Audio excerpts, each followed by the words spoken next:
शांति। आज 3 अक्टूबर 2021 के अव्यक्त बाप दादा के महावाक्य हैं।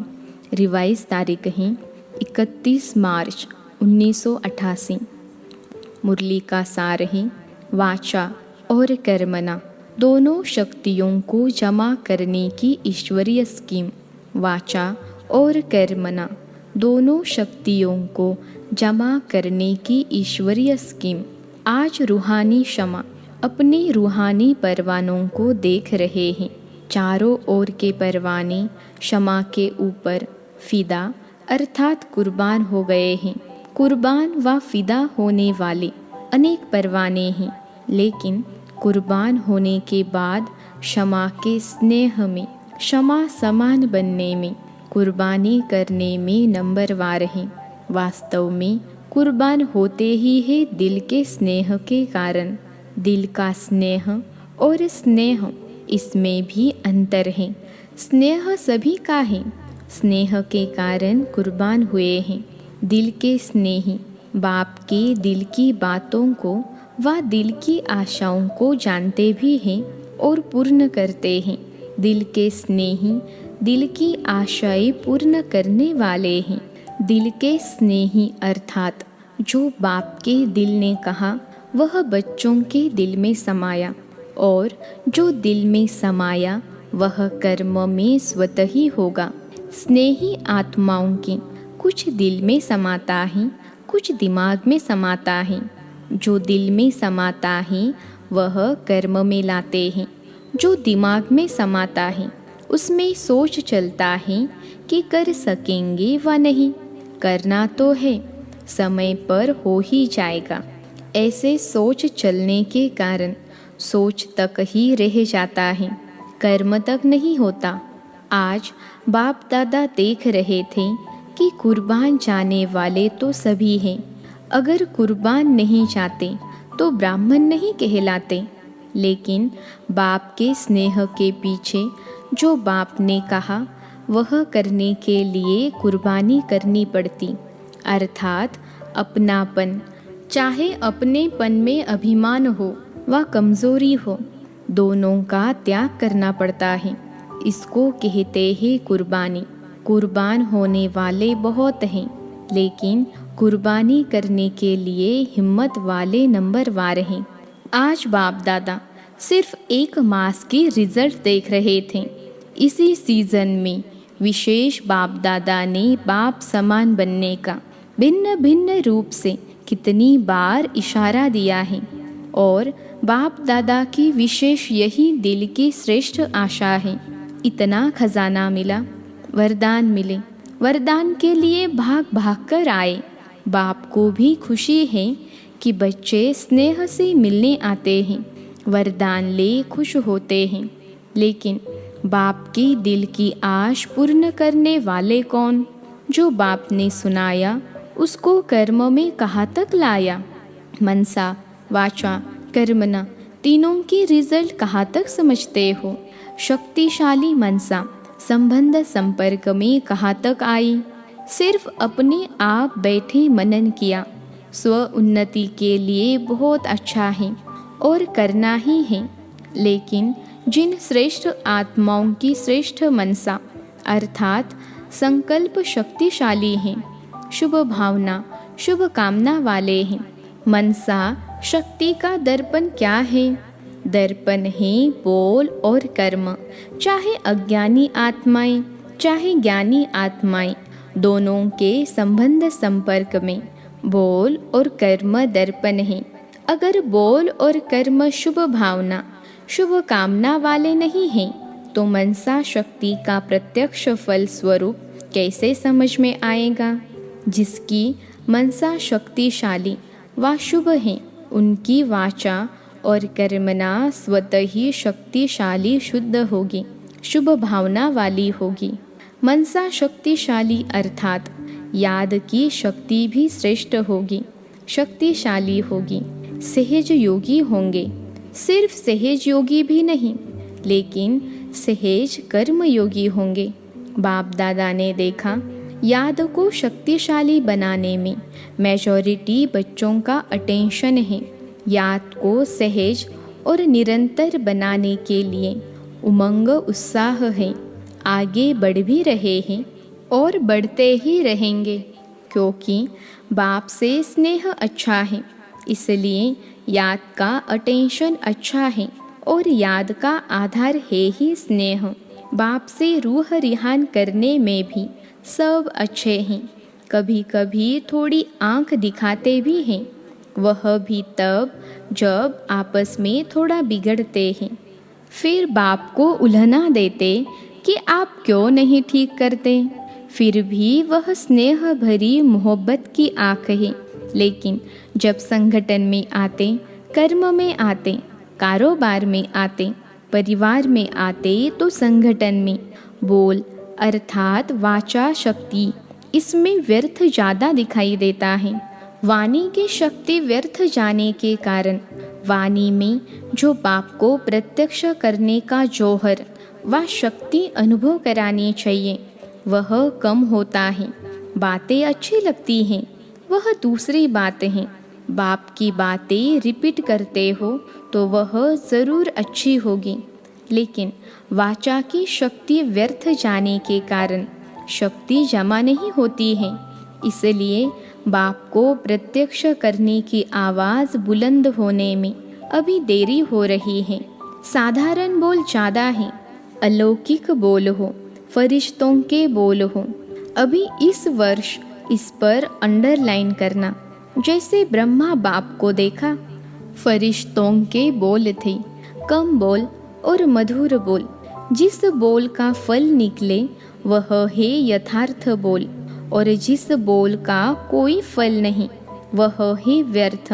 चाहे कारोबार का फल हो, कारोबार के लिए भी बोलना तो पड़ता है ना, वह भी लंबा नहीं करो। अभी शक्ति को जमा करना है। जैसे याद से मनसा की शक्ति जमा करते हो, साइलेंस में बैठते हो तो संकल्प शक्ति जमा करते हो, ऐसे वाणी की शक्ति भी जमा करो। हंसी की बात सुनाते हैं। बाप दादा के वतन में सबके जमा की भंडारियाँ हैं। आपके सेवा केंद्र में भी भंडारियाँ हैं ना। बाप के वतन में बच्चों की भंडारी हैं। हर एक सारे दिन में मनसा वाचा कर्मना तीनों शक्तियाँ बचत कर जमा करते हैं, वह है भंडारी। मनसा शक्ति कितनी जमा की, वाचा शक्ति कर्मना शक्ति कितनी जमा की, इसका सारा पोता मेल है। आप भी खर्चे और बचत का पोता मेल भेजते हो ना। तो बाप दादा ने यह जमा की भंडारियाँ देखी तो क्या निकला होगा, जमा का खाता कितना निकला होगा। हर एक की रिजल्ट तो अपनी अपनी है। भंडारियाँ भरी हुई तो बहुत थी, लेकिन चिल्लर यानी रोजगारी ज़्यादा थी। छोटे बच्चे भंडारी में चिल्लर जमा करते हैं तो भंडारी कितनी भारी हो जाती है। तो वाचा की रिजल्ट में विशेष यह ज़्यादा देखा। जैसे याद के ऊपर अटेंशन है, वैसे वाचा के ऊपर इतना अटेंशन नहीं है। तो इस वर्ष वाचा और कर्मना इन दोनों शक्तियों को जमा करने की स्कीम यानी योजना बनाओ। जैसे गवर्नमेंट भी भिन्न भिन्न विधि से बचत की स्कीम बनाती है ना, ऐसे इसमें मूल मनसा है। यह तो सब जानते हैं, लेकिन मनसा के साथ साथ विशेष वाचा और कर्मना यह संबंध संपर्क में स्पष्ट दिखाई देती है। मनसा फिर भी गुप्त है, लेकिन यह प्रत्यक्ष दिखाई देने वाली है। बोल में जमा करने का साधन है। कम बोलो और मीठे बोलो, स्वमान से बोलो। जैसे ब्रह्मा बाप ने छोटे अथवा बड़ों को स्वमान के बोल से अपना बनाया। इस विधि से जितना आगे बढ़ेंगे उतना विजय माला जल्दी तैयार होगी। तो इस वर्ष क्या करना है? सेवा के साथ विशेष यह शक्तियाँ जमा करते हुए सेवा करनी है। सेवा के प्लान्स तो सभी ने अच्छे ते अच्छे बनाए हैं, और अभी तक जो प्लान प्रमाण सेवा कर रहे हैं, चारों ओर चाहे भारत में चाहे विदेश में अच्छी कर भी रहे हैं और करने वाले भी हैं।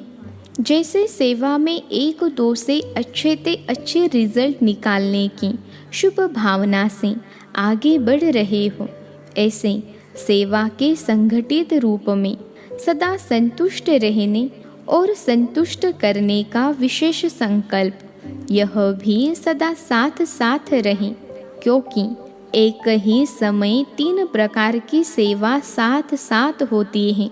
एक अपनी संतुष्टता, यह है स्व की सेवा। दूसरी संगठन में संतुष्टता, यह है परिवार की सेवा। तीसरी भाषा द्वारा व किसी भी विधि द्वारा विश्व के आत्माओं की सेवा। एक ही समय पर 3 सेवा होती हैं। कोई भी प्रोग्राम बनाते हो तो उसमें तीनों सेवा समाई हुई है। जैसे विश्व के सेवा की रिजल्ट व विधि अटेंशन में रखते हो, ऐसे दोनों सेवाएं स्व और संगठन की तीनों ही निर्विघ्न हो, तब कहेंगे सेवा की नंबर 1 सफलता। तीनों सफलता साथ होना ही नंबर लेना है। इस वर्ष तीनों सेवाओं में सफलता साथ साथ हो, यह नगाड़ा बजे। अगर एक कोने में नगाड़ा बजता है तो कुंभकर्णों के कानों तक नहीं पहुंचता है। जब चारों ओर यह नगाड़ा बजेगा तब सभी कुंभकर्ण जागेंगे। अभी एक जागता है तो दूसरा सोता है, दूसरा जागता है तो तीसरा सोता है, थोड़ा जागते भी हैं तो अच्छा करके फिर सो जाते हैं। लेकिन जाग जाए और मुख से व मन से अहो प्रभु कहे और मुक्ति का वर्षा लेवें, तब समाप्ति हो। जागेंगे तब तो मुक्ति का वर्षा लेंगे। तो समझा क्या करना है? 1-2 के सहयोगी बनो, दूसरे के बचाव में अपना बचाव अर्थात बचत हो जाएगी। सेवा के प्लान में जितना संपर्क में समीप लाओ उतना सेवा की प्रत्यक्ष रिजल्ट दिखाई देगी। संदेश देने की सेवा तो करते आए हो, करते रहना, लेकिन विशेष इस वर्ष सिर्फ संदेश नहीं देना, सहयोगी बनाना है, अर्थात संपर्क में समीप लाना है। सिर्फ फॉर्म भरा दिया, यह तो चलता रहता है, लेकिन इस वर्ष आगे बढ़ो, फॉर्म भराओ, लेकिन फॉर्म भरने तक नहीं छोड़ दो, संबंध में लाना है। जैसा व्यक्ति वैसे संपर्क में लाने के प्लान्स बनाओ। चाहे छोटे छोटे प्रोग्राम करो, लेकिन लक्ष्य यह रखो, सहयोगी सिर्फ 1 घंटे के लिए व फॉर्म भरने के समय तक के लिए नहीं बनाना है, लेकिन सहयोग द्वारा उसको समीप लाना है। संपर्क में संबंध में लाओ तो आगे चल सेवा का रूप परिवर्तन होगा। आपको अपने लिए नहीं करना पड़ेगा, आपकी तरफ से संबंध में आने वाले बोलेंगे। आपको सिर्फ आशीर्वाद और दृष्टि देनी पड़ेगी।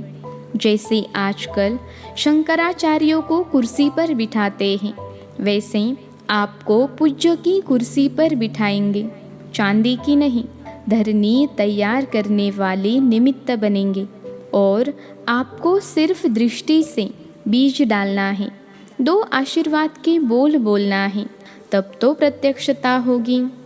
आप में बाप दिखाई देगा और बाप की दृष्टि, बाप के स्नेह की अनुभूति लेते ही प्रत्यक्षता के नारे लगने शुरू हो जाएंगे। अभी सेवा की गोल्डन जुबली तो पूरी कर ली, अभी और सेवा करेंगे और आप देख देख हर्षित होते रहेंगे। जैसे पोप क्या करता है, इतनी बड़ी सभा के बीच दृष्टि दे, आशीर्वाद के बोल बोलते, लंबा चौड़ा भाषण करने वाले दूसरे निमित्त बनेंगे। आप कहो कि हमें बाप ने सुनाया है, उसके बदले दूसरे कहेंगे इन्होंने जो सुनाया वह बाप का है और कोई का है ही नहीं। तो धीरे धीरे ऐसे हैंड्स तैयार होंगे, जैसे सेवा केंद्र संभालने के लिए हैंड्स तैयार हुए हैं ना।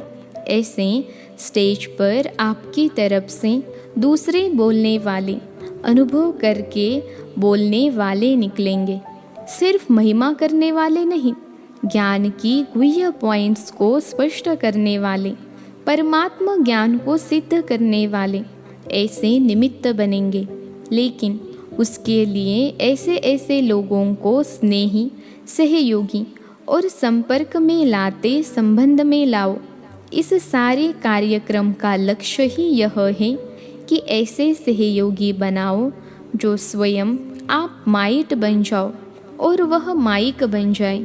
इस वर्ष के सहयोग की सेवा का लक्ष्य माइक तैयार करने हैं, जो अनुभव के आधार से आपके व बाप के ज्ञान को प्रत्यक्ष करें, जिनका प्रभाव स्वतः ही औरों के ऊपर सहज पड़ता हो। ऐसी माइक तैयार करो। समझा सेवा का उद्देश्य क्या है? इतने जो प्रोग्राम्स बनाए हैं उसका मक्खन क्या निकलेगा?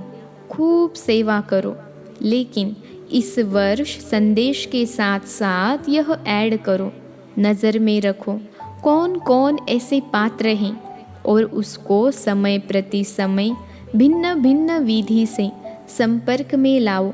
ऐसे नहीं एक प्रोग्राम किया, फिर दूसरा ऊपर से किया, तीसरा ऊपर से किया और पहले वाले वहाँ ही रह गए, तीसरे आ गए। यह भी जमा की शक्ति प्रयोग में लानी पड़ेगी। हर प्रोग्राम में जमा करते जाओ, लास्ट में ऐसे संबंध संपर्क वालों की माला बन जाए। समझा? बाकी क्या रहा? मिलने का प्रोग्राम। इस वर्ष बाप दादा 6 मास के सेवा की रिजल्ट देखना चाहते हैं। सेवा में जो प्लान्स बनाए हैं वह चारों ओर 1-2 के सहयोगी बन खूब चक्र लगाओ। सभी छोटे बड़ों को उमंग उत्साह में लाकर तीनों प्रकार की सेवा में आगे बढ़ाओ। इसलिए बाप दादा ने इस वर्ष में पूरा रात को दिन बनाकर सेवा दे दी। अब तीनों प्रकार की सेवा का फल खाने का यह वर्ष है, आने का नहीं है, फल खाने का है। इस वर्ष आने की नोंद नहीं है। सकाश तो बाप की सदा ही साथ है। जो ड्रामा की नोंद है वह बता दी। ड्रामा की मंजूरी को मंजूर करना ही पड़ता है। सेवा खूब करो, 6 मास में ही रिजल्ट मालूम पड़ जाएगी। बाप की आशाओं को पूर्ण करने का प्लान बनाओ। जहाँ भी देखो, जिसको भी देखो, हर एक का संकल्प, बोल और कर्म बाप की आशाओं के दीपक जगाने वाले हो। पहले मधुबन में यह एग्जाम्पल दिखाओ। बचत की स्कीम का मॉडल पहले मधुबन में बनाओ। यह बैंक में जमा करो पहले। मधुबन वालों को भी वरदान तो मिल ही गए, बाकी जो रह गए हैं उन्हों को भी इस वर्ष में जल्दी पूरा करेंगे, क्योंकि बाप का स्नेह तो सभी बच्चों के साथ है। वैसे तो हर एक बच्चे के प्रति हर कदम में वरदान है। जो दिल के स्नेही आत्माएं हैं वह चलते ही हर कदम वरदान से हैं। बाप का वरदान सिर्फ मुख से नहीं लेकिन दिल से भी है, और दिल का वरदान सदा ही दिल में खुशी, उमंग, उत्साह का अनुभव कराता है। यह दिल के वरदान की निशानी है। दिल के वरदान को जो भी अपने दिल से धारण करते हैं उसकी निशानी यही है। वे सदा खुशी और उमंग उत्साह से आगे बढ़ते रहते हैं। कभी भी किसी बातों में न अटकेंगे न रुकेंगे, वरदान से उड़ते रहेंगे और बातें सब नीचे रह जाएगी। साइड सीन्स भी उड़ने वालों को रोक नहीं सकती। आज बाप दादा सभी बच्चों को, जिन्होंने भी दिल से अथक बन सेवा की, उन सब सेवाधारियों को इस सीजन के सेवा की मुबारक दे रहे हैं। मधुबन में आकर मधुबन के श्रृंगार बने। ऐसे श्रृंगार बनने वाले बच्चों को भी बाप दादा मुबारक दे रहे हैं, और निमित्त बनी हुई श्रेष्ठ आत्माओं को भी सदा अथक बन बाप समान अपनी सेवाओं से सर्व को रिफ्रेश करने की मुबारक दे रहे हैं और रथ को भी मुबारक हैं। चारों ओर के सेवाधारी बच्चों को मुबारक हो। निर्विघ्न बन बढ़ते रहे हो और बढ़ते रहना है। देश विदेश के भी सभी बच्चों को आने की भी मुबारक है, तो रिफ्रेश होने की भी मुबारक है। लेकिन सदा रिफ्रेश रहना, 6 मास तक नहीं रहना। रिफ्रेश में रिफ्रेश होने भले आना, क्योंकि बाप का खजाना तो सभी बच्चों को सदा ही अधिकार है। बाप और खजाना सदा साथ हैं और सदा ही साथ रहेगा। सिर्फ जो अंडरलाइन कराए उसमें विशेष स्वयं को एग्जाम्पल बनाए। एग्ज़ाम में एक्स्ट्रा मार्क्स लेना, दूसरे को नहीं देखना, अपने को एग्जाम्पल बनाना। इसमें जो ओटे सो अर्जुन अर्थात नंबर 1 दूसरी बार बाप दादा आवे तो फरिश्तों के कर्म, फरिश्तों के बोल, फरिश्तों के संकल्प धारण करने वाले सदा ही हर एक दिखाई दें। ऐसा परिवर्तन संगठन में दिखाई दें। हर एक अनुभव करें कि यह फरिश्तों के बोल, फरिश्तों के कर्म कितने अलौकिक हैं। यह परिवर्तन समारोह बाप दादा देखना चाहते हैं। अगर हर एक सारे दिन के बोल अपने टेप करो तो बहुत अच्छी तरह से मालूम पड़ जाएगा। चेक करो तो मालूम पड़ जाएगा कि कितना व्यर्थ जाता है। मन की टेप में चेक करो, स्थूल टेप में नहीं। साधारण बोल भी व्यर्थ में जमा होता है। अगर 4 बोल के बजाय 24 बोल बोले तो 20 किस में गए। एनर्जी जमा करो, तब आपके 2 बोल आशीर्वाद के 1 घंटे के भाषण का काम करेंगे। अच्छा, चारों ओर के सर्व कुर्बान जाने वाले रूहानी परवानों को सर्व बाप समान बनने के दृढ़ संकल्प से आगे बढ़ने वाली विशेष आत्माओं को सदा उड़ती कला द्वारा किसी भी प्रकार की साइड सीन को पार करने वाले डबल लाइट बच्चों को रूहानी क्षमा, बाप दादा का याद प्यार और नमस्ते। हम रूहानी बच्चों की रूहानी माता पिता बाप दादा को याद प्यार, गुड मॉर्निंग और नमस्ते बाबा नमस्ते। आज का वरदान है कल्याण की भावना द्वारा हर आत्मा के संस्कारों को परिवर्तन करने वाले निश्चय बुद्धि भव। कल्याण की भावना द्वारा हर आत्मा के संस्कारों को परिवर्तन करने वाले निश्चय बुद्धि भव। विश्लेषण है, जैसे बाप में 100% निश्चय बुद्धि हो, कोई कितना भी डगमग करने की कोशिश करे लेकिन हो नहीं सकते। ऐसे देवी परिवार व संसारी आत्माओं द्वारा भल कोई कैसा भी पेपर ले, क्रोधीपन सामना करें व कोई इंसल्ट कर दे, गाली दे, उसमें भी डगमग हो नहीं सकते। इसमें सिर्फ हर आत्मा प्रति कल्याण की भावना हो। यह भावना उनके संस्कारों को परिवर्तन कर देगी। इसमें सिर्फ अधैर्य नहीं होना है, समय प्रमाण फल अवश्य निकलेगा। यह ड्रामा की नोंद है। आज का स्लोगन है, पवित्रता की शक्ति से अपने संकल्पों को शुद्ध ज्ञान स्वरूप बनाकर कमजोरियों को समाप्त करो। पवित्रता की शक्ति से अपने संकल्पों को शुद्ध ज्ञान स्वरूप बनाकर कमजोरियों को समाप्त करो। अच्छा, ओम शांति।